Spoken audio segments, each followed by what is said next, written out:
I know that Claire Labs does a pretty good job of educating people. They have webinars too, and they talk about specific types of probiotics for different kinds of conditions. Do you have any general Yes. information for our listeners? Well, absolutely. You see, there are a number of probiotics that have an immune modulating effect. Mm-hmm. And I think that's very important to focus on, because remember that it's the microbiome that plays the most profound role in balancing the immune system. Mm-hmm. And it can either be, without a healthy microbiome, it can either be overactive, underactive, or some kind of combination of the two. So there's various immune modulating types of probiotics, like Lactobacillus reuteri and Saccharomyces boulardii, different specific types of Bifidobacter. Then also there are particular types of probiotics that one would use based on certain blood testing that measures for various inflammatory markers, and it's not just CRP. Some of you folks may be familiar with CRP, which is one of the inflammatory markers. But even deeper than that we now can measure is something called tumor necrosis factor, TNF alpha, interleukin-6, IL-6. And if you pick these things up in high numbers, then there are particular types of probiotics that you would want to use to actually reduce and to normalize the part of the immune system that's overproducing in this inflammatory state, these different types of inflammatory markers.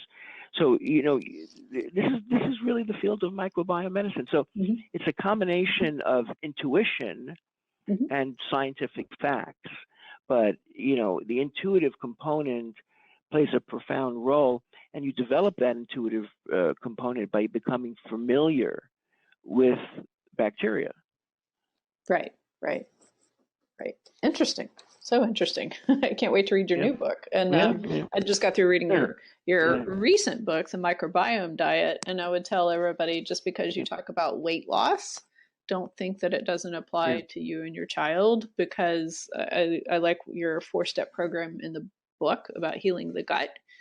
You talk about removing unhealthy microorganisms from the gut, replacing stomach acid and digestive enzymes, re-inoculating with probiotics and prebiotics, and then repairing the gut wall, which I think, those 4 steps are important for anybody that's got really almost any kind of chronic health problem, right? So I would think, especially when you're talking about like an autoimmune or a neurodevelopmental or allergic kind of response, you definitely have to look at those things. That's right. To add to that, Lactobacillus rhamnosus is another one of the important probiotics that does a number of very positive things to influence the immune system and inflammation. So, and the list goes on. What's really fascinating when you use these various bacteria in the right type of combination, that you see this synergistic effect. What's also very important is the use of the prebiotics. These are the nutrients that really help the microbiome proliferate, so that endogenously, like from within, it just becomes a healthier microbiome. It knows how to do this better than us, who just could, throw in bacteria, probiotics. So that's a very important part of the treatment. However, too many prebiotics, whether it's in food or in supplements, you have to go slowly, because sometimes there's a lot of bloating and abdominal distension. So you have to know how much to give, when to back off, when to first deal with the excessive bloating and gas, etc.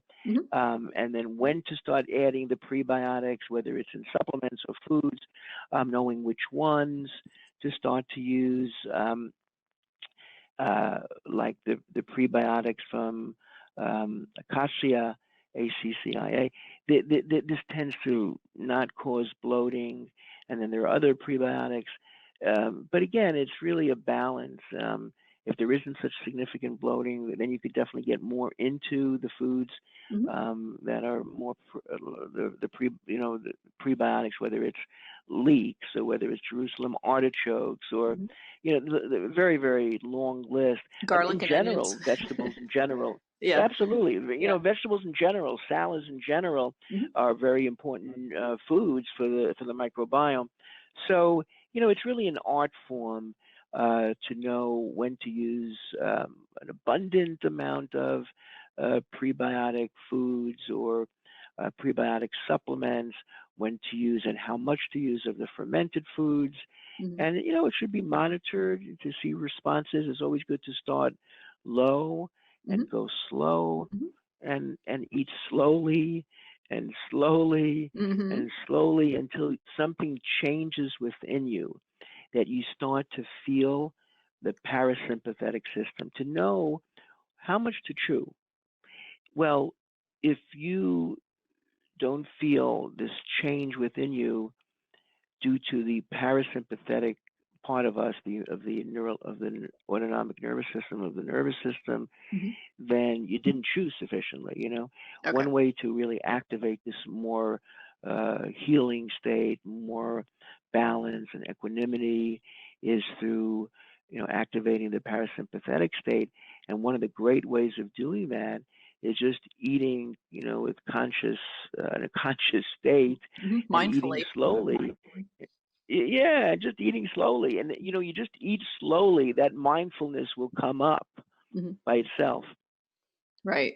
Which it's kind of rare these days because everybody's so rushed and stressed. And I know that, when I worked on Wall Street, we always had to eat at our desks, and you had to sort of wolf it down in 10 minutes or less, so then you were working all at the same time. And I'm sure I wasn't alone in eating like that. I'm sure a lot of people eat like that these days, and makes a big difference. Yeah. And lowering that stress level is course. huge. And you touched upon earlier about how stress can really affect the microbiome and sort of get it out of whack.